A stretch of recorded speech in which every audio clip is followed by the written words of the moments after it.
Hello everyone. Things require air. But have you ever seen air? आपने कभी भी air को देखा है? हमारे आसपास बहुत सारी एयर है। क्या हमने देखा है? एयर हमें कब दिखेगी? जब उसमें बहुत सारा कचरा हो जाएगा। कचरा होने के बाद हमें उसमें एयर दिखेगी। तो और अगर नीट एंड क्लीन एयर है तो वो एयर हमें कभी नहीं दिखती। सो surely you must have felt it presence in so many ways. लेकिन आपने उसकी प्रेजेंस देखी होगी कि यहाँ पे हवा है, इस ऐसा आपको फील हुआ होगा।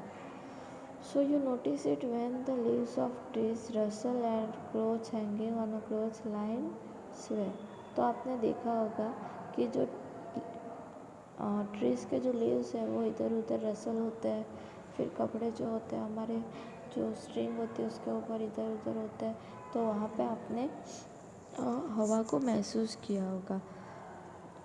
आपके जो बुक के पेजेस है, अगर फ़ैन चल रहा है तो आपके बुक के पेजेस फ्लटर हो रहे हैं। तो फ्लटर होने की वजह से क्या होता है कि आपको महसूस होता है कि यहाँ पे हवा है। The moving air makes is possible for you fly your kite. अगर एयर मूविंग कर रही है मूव पोजीशन में, तो उसकी वजह से आपका जो काइट है वो फ्लाई करेगा।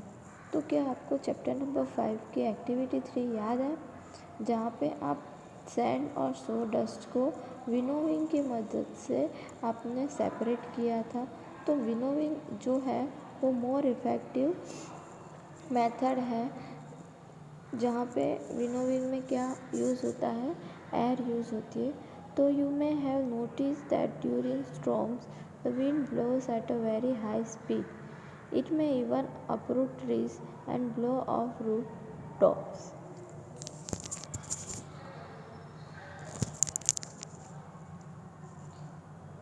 So have you ever played with a फिरकी? ये फिगर 15.1 में आपको फिरकी दिख रही है। तो क्या आप ऐसी फिरकी से कभी खेले हो?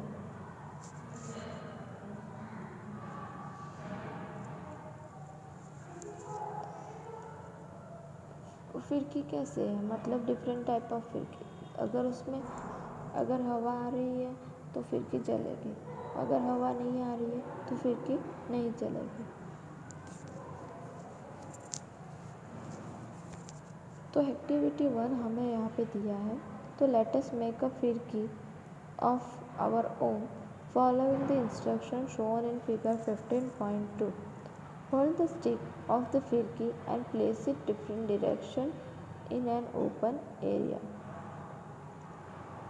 Move a little back and forth. Observe what happens. आपको ऐसी फिरकी बनानी है। Does the firki rotate? What makes a firki rotate? Moving air, isn't it? तो फिरकी को रोटेट कौन करता है, कैसे होती है? एयर की वजह से। So have you seen a weather cock? Weather cock देखा है? जहाँ पे हवा चलती है ना, वहाँ पे वो जो कॉक होता है वो घूमता है। तो उसकी वजह से क्या पता चलता है हमें कि डायरेक्शन कौन सी है हवा की। हवा की डायरेक्शन हमें वेदर कॉक से पता चलती है।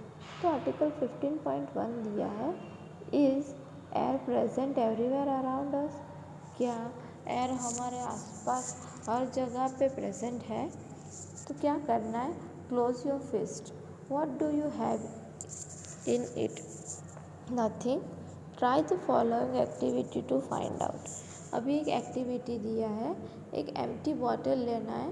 सिंपल ये एक्टिविटी है, हम बहुत बार घर पे कर चुके हैं। तो ये जो एक्टिविटी है उसमें क्या करना है, you have to take 2 bottles, both bottle should be empty. अभी एक टब लेना है, tub just fill it with water. फिर क्या करना है, जो बॉटल है उसको दोनों टब में लेके जाना है। एक बॉटल को स्ट्रेट आपको उल्टा वो जो टब है उसमें डालना है और एक को क्रॉस करके डालना है। तो क्या होगा, जो आपने फर्स्ट जो बॉटल डाली है उसमें से बबल नहीं निकलेंगे। क्यों नहीं निकलेंगे? क्योंकि आपने स्ट्रेट बॉटल डाला है तो उसमें क्या है, हवा है, तो हवा को निकलने की जगह ही नहीं है, तो बबल कैसे बनेंगे। और दूसरी बॉटल को क्रॉस करके डाला तो उसमें क्या है, एक साइड में से हवा निकल रही है और दूसरी साइड पानी भर रहा है,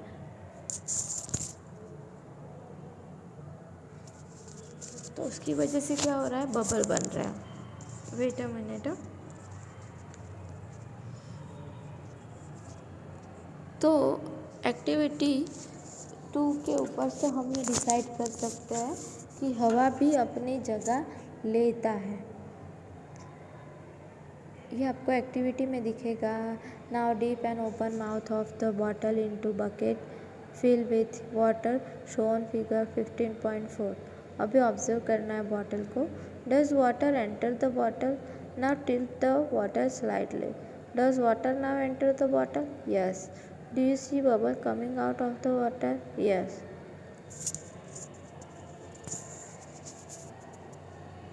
Can you now guess what was in the bottle? क्या आपको अभी पता चला कि बॉटल के अंदर क्या है? हाँ, बॉटल के अंदर क्या है? एयर है। तो that was present in the bottle. The bottle was not empty at all. मतलब हमें जो बॉटल एम्प्टी दिखती है वो एम्प्टी होती नहीं है, उसके अंदर क्या है, हवा भरी हुई होती है। So it was filled completely with air even when you turn it upside down. So that you why notice that water does not enter the bottle when it pushed an inward position, as there was no space for air to escape. When the bottle was still, the air was able to come out in the form of bubble. The water filled up the empty space that the air has occupied. This activity shows that air occupies space. It fills all the space in the bottle. It is present everywhere around us. Air has no color and one can see through it. It is transparent. So our earth is surrounded by a thin layer of air. This layer extends up to many kilometers. So above the surface, the earth is called atmosphere. हमारी जो अर्थ है उसके ऊपर एक हवा का layer है, तो जहाँ तक हवा का लेयर है उसको बोलेंगे एटमॉस्फेयर। और जैसे जैसे आप ऊपर जाओगे वहाँ पे आपको हवा पतली दिखेगी। तो जब भी माउंटेन चढ़ने जाते हैं तो आपने देखा होगा कि वहाँ पे वो ऑक्सीजन की बॉटल लेके जाते हैं, ऑक्सीजन सिलेंडर लेके जाते हैं। ऑक्सीजन सिलेंडर लेके जाते हैं क्योंकि वहाँ पे उनको चढ़ने में तकलीफ़ होती है, वहाँ पे हवा पतली होती है। हवा पतली होती है उसका मीनिंग उनको वहाँ पे ऑक्सीजन कम मिलता है। ऑक्सीजन कम मिलने की वजह से वो उन्हें सांस लेने में तकलीफ़ ना हो, इसलिए वो ऑक्सीजन सिलेंडर उनके साथ कैरी करते हैं। तो आर्टिकल 15.2 है, what is air made up of. तो ये स्टार्ट करने से पहले मैं आपको एक वीडियो दिखाना चाहती हूँ, तो आप वो वीडियो देखो और उसके बाद हम ये वाला पोर्शन स्टार्ट करेंगे, ठीक है। उसके बाद हम एक्टिविटी 3 भी स्टार्ट करेंगे।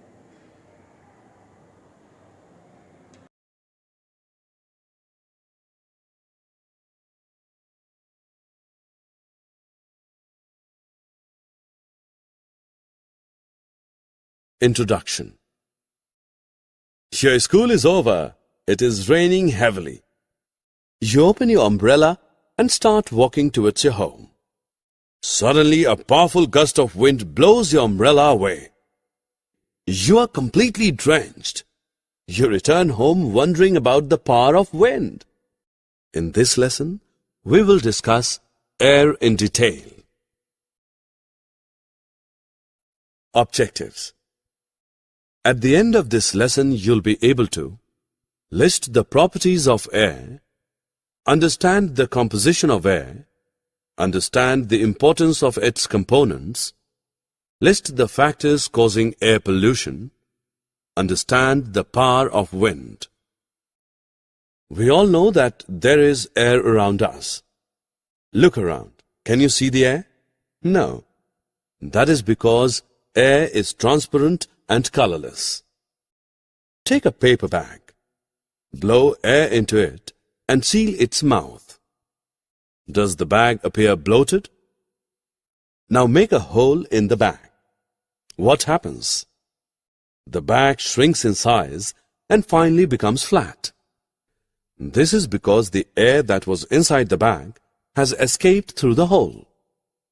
This activity shows that air occupies space. Now take a balloon and weigh it. Blow air into it and seal its mouth. Now weigh the balloon again.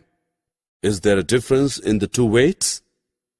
This activity proves that air has weight. Take 3 balloons of different shapes and sizes. Blow air into all 3. Do the air-filled balloons appear different from one another?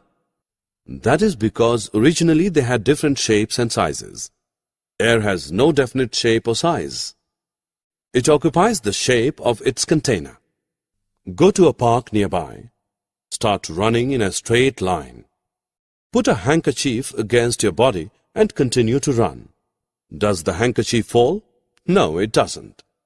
The air around exerts pressure on the handkerchief and makes it stick to your body. This activity proves that air exerts pressure. Air surrounding the earth is called atmosphere. The pressure exerted by the atmosphere is known as the atmospheric pressure. Air becomes less dense at higher altitudes. Therefore, the atmospheric pressure decreases as altitude increases. Air is a mixture of gases. 3 main gases present in air are nitrogen, N, oxygen, O, and carbon dioxide, CO2. Nitrogen forms 78%, oxygen 21%, and carbon dioxide 0.04% of the air. Besides these 3 gases, air also contains water vapor, dust particles, and some other gases known as noble gases. Since the noble gases are present in negligible quantities, they are known as rare gases. Every component of air is important and has a role to play. Oxygen is essential for respiration and therefore for the survival of all life forms. It supports combustion and is required in the process of burning. Nitrogen is present in proteins, which are vital for living beings. It helps plants manufacture their proteins. It does not support combustion. Carbon dioxide facilitates photosynthesis.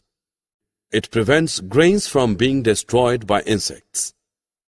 As it dissolves in water, it is used to prepare soft drinks.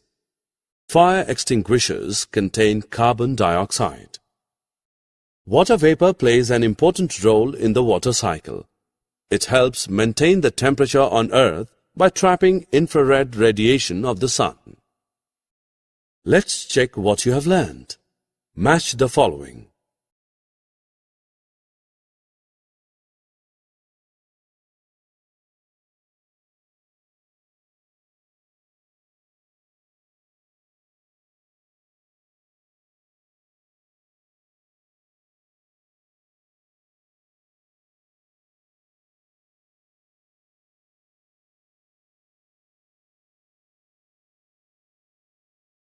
Take some soil in a glass and add water to it slowly. Do you see bubbles forming in the soil? What is the reason for the formation of bubbles? Soil contains air between its particles. When water is added to soil, air is replaced by water. As a result, bubbles are formed. Air present in soil promotes plant growth as well. Air is also present in water. It helps fish and other aquatic life forms survive in water. Sam is on his way to the National Science Center. He rolls down the window of his car to enjoy the fine weather outside. A bus emitting black fumes passes by. He starts coughing. Do you know why? The fumes emitted by vehicles pollute air. When inhaled, they irritate the windpipe and the lungs. Air is also polluted by the harmful chemicals emitted by factories. Paints, varnishes, and sprays contain chemicals that pollute air. Landfills where waste is deposited emit harmful gases that also pollute air. Moving air is known as wind. Wind moves clouds and causes rain to be distributed evenly over the earth. Wind power is used to generate electricity, charge batteries, pump water, irrigate fields, etc. The biggest advantage in using wind power is that wind is an inexhaustible resource. The energy generated by it is pollution-free. Let's check what you have learned. Choose the correct picture for each option. Summary.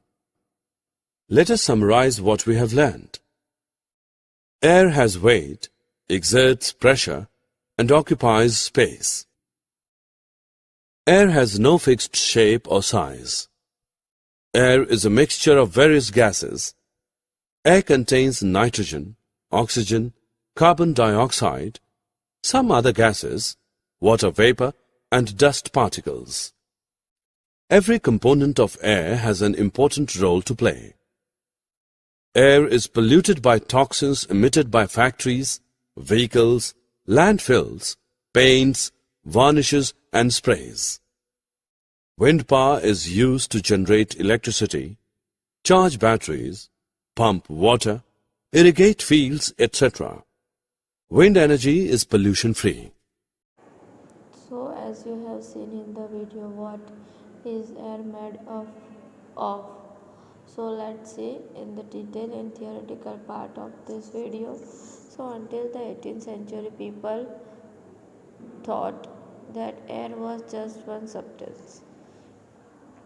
18th century में लोगों को ऐसा लगता था कि air जो है वो सिर्फ एक सब्सटेंस है, मतलब एयर में कुछ भी नहीं है।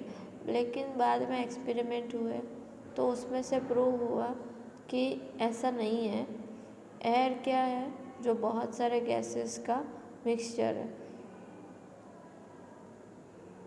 What kind of mixture is it? कौन सी टाइप का मिक्सचर है? So let us find out about some of major component of this mixture one by one. अभी सबसे पहले तो क्या आएगा कि एयर जो है उसमें आती है water vapour. So we have earlier learned that air contains water vapor. We also saw that when air comes in contact with cool surface, it condenses and drops of water appear on the cool surface. The presence of water vapor in air is important for the water cycle in nature. तो water का जो presence है वो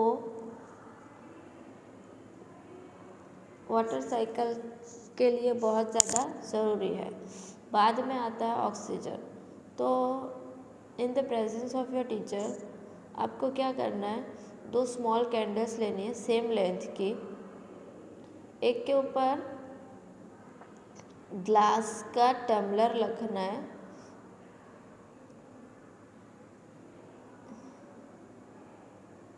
sorry, glass का tumbler नहीं रखना है. The candle blew out. That indicates presence of some component in the air which does not support burning. The major part of air is nitrogen.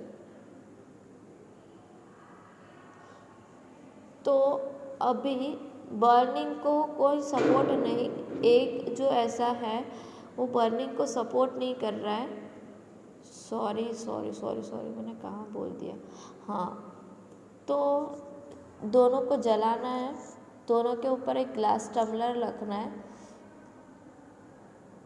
उल्टा और दोनों को ऑब्जर्व करना है. क्या दोनों कैंडल्स कंटिन्यूसली बर्न करेंगे या फिर बुझ जाएंगे. सो आपने ऑब्जर्व किया कि जो जिसके ऊपर ग्लास का टम्बलर रखा है वो थोड़ी देर के बाद बंद हो जाएगी. And the candle continue burning, और दूसरी जो है वो कंटिन्यू बर्निंग, जलना स्टार्ट रहेगा। तो वो कैसे होगा, क्योंकि एक जो कैंडल है उसके ऊपर हमने ग्लास का टम्बलर रखा, उसके अंदर जितना ऑक्सीजन था उतना ऑक्सीजन वो जो फ्लेम है उसने यूज़ कर लिया, और जब फ्लेम ख़त्म हो गई, ऑक्सीजन ख़त्म हो गया तो फ्लेम जलना बंद हो जाएगी। तो it seems that the candle got extinct because the component inside of the glass tumbler which support burning, और जब बर्निंग सपोर्ट करने वाला गैस ख़त्म हो गया तब उसमें से क्या हो गया, अभी फ्लेम गो ऑफ हो गई। तो इसमें से पता चलता है कि ऐसा गैस है जो बर्निंग को सपोर्ट करता है, वो है ऑक्सीजन। बाद में activity 3, did you observe that air is still present in glass bottle even after the candle blew out?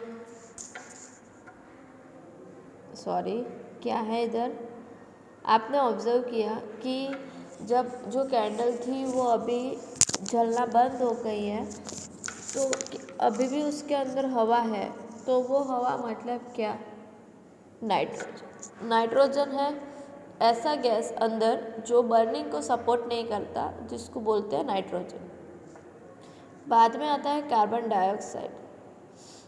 एक क्लोज रूम है, वहाँ पे एक if there is some material that is burning you may have felt suffocation, वहाँ पे कुछ जल रहा है फिर आपको सफोकेशन होगा। This is due to excess of carbon dioxide that may be accumulating in the room.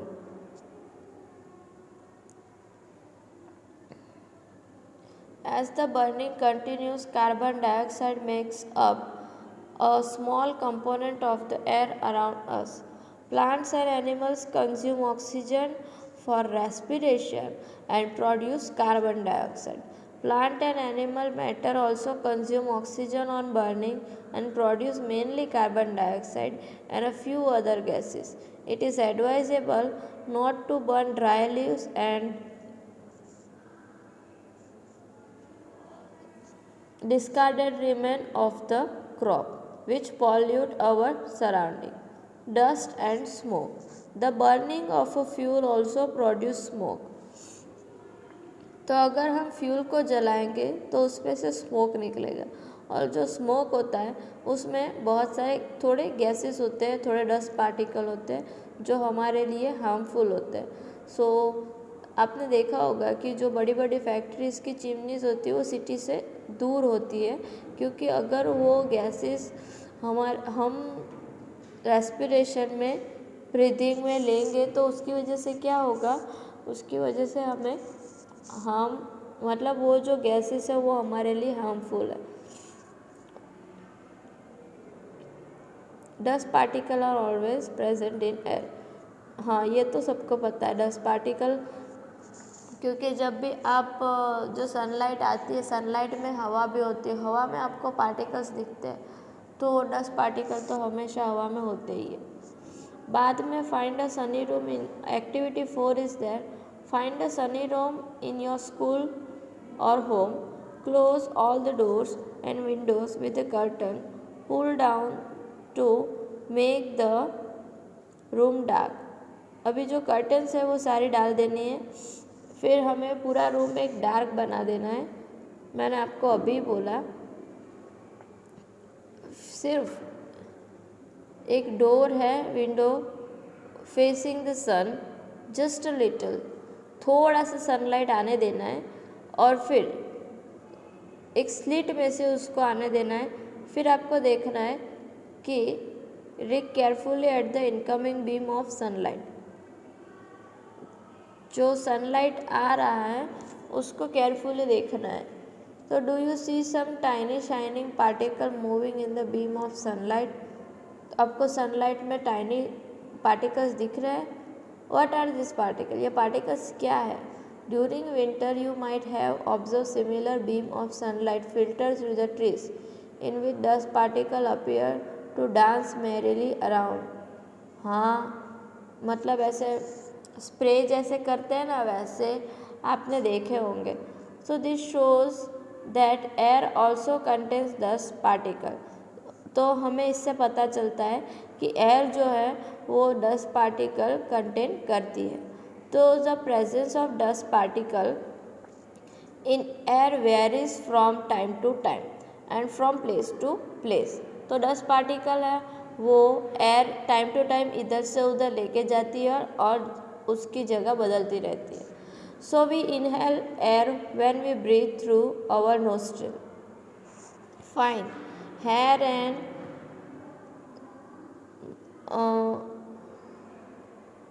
and mucus are present inside the nose, prevent dust particle from getting into the respiratory system.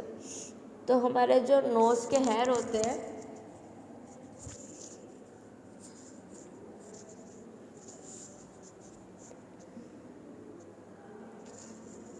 उसकी वजह से क्या है कि dust particle हमारे नाक में नहीं जाते और हमारे रेस्पिरेटरी सिस्टम को प्रिवेंट करता है. तो जो रेगुलेटरी ट्रैफिक पुलिस होता है क्राउडेड में, जो पुलिस मैन होता है मास्क पहनता है. क्यों? क्योंकि वहाँ पे बहुत सारा पॉल्यूशन होता है, डस्ट पार्टिकल होता है और वो जब उसकी ब्रीदिंग में नोस्ट्रल में जाएंगे तो उसको हार्म पहुँचाएंगे. इसकी वजह से वो मास्क पहन के रखता है वहाँ पे. So do you recall being scolded by your parents when you breathe through your mouth? आप जब अपने मुंह से सांस लेते हैं ना तो आपको आपके पेरेंट्स बोलते हैं, क्योंकि अगर आप मुंह से सांस लोगे ना तो हार्मफुल पार्टिकल है आपकी पूरी बॉडी में आ जाएंगे. So we may conclude then that air contain some gases. और ऐसी जो गैस होती है उसमें बहुत सारे एयर होती है, उसमें बहुत सारे गैस होते हैं, वाटर वेपर होते हैं, डस्ट पार्टिकल होते हैं. और the gases in air mainly nitrogen, oxygen, small amount of carbon dioxide and many other gases. और ये जो गैसेस होते हैं उसमें नाइट्रोजन, ऑक्सीजन और थोड़ा सा अमाउंट कार्बन डाइऑक्साइड और दूसरे गैसेस भी होते हैं. However they may be some variation in the composition of air from place to place. We see that air contains now mostly nitrogen and oxygen. In fact, these two gases together 99%. Nitrogen और oxygen सबसे ज़्यादा है, बाकी 1% में carbon dioxide और दूसरे जो gases है और वाटर वेपर है वो 1% में आ जाता है. तो यहाँ पे बूजो आपको पूछना चाहता है कि पुलिसमैन ने मास्क क्यों पहन के रखा है, क्योंकि डस्ट पार्टिकल उसमें नाक में ना जाए. तो पहली wants to know why the transparent glass of window, if not wiped off regularly, appears hazy. तो जो ट्रांसपेरेंट ग्लास है विंडो का, अगर वो हम साफ़ ना करें बार बार तो वो हैज़ी दिखता है, गंदा दिखता है. किसकी वजह से दिखता है? डस्ट पार्टिकल जो होते हैं वो उसके ऊपर क्या हो जाते हैं, स्टिक हो जाते हैं, जिसकी वजह से हमें वो क्लीन नहीं दिखता है. तो बूजो wants to know why during an accident of fire one is advised to wrap a woolen blanket over a burning object. तो कोई फायर एक्सीडेंट हुआ है, कोई जल रहा है, तो उसके ऊपर ब्लैंकेट डालने के लिए क्यों बोलते हैं, वुलन ब्लैंकेट डालने के लिए क्यों बोलते हैं? तो यहाँ पे ये सोचना है. और 15.3 आर्टिकल से हम नेक्स्ट टाइम करेंगे. एक्टिविटी 5 है, how does oxygen become available to animal and plants living in water and soil. ये हम नेक्स्ट लेक्चर में देखेंगे. तब तक के लिए बाय बाय.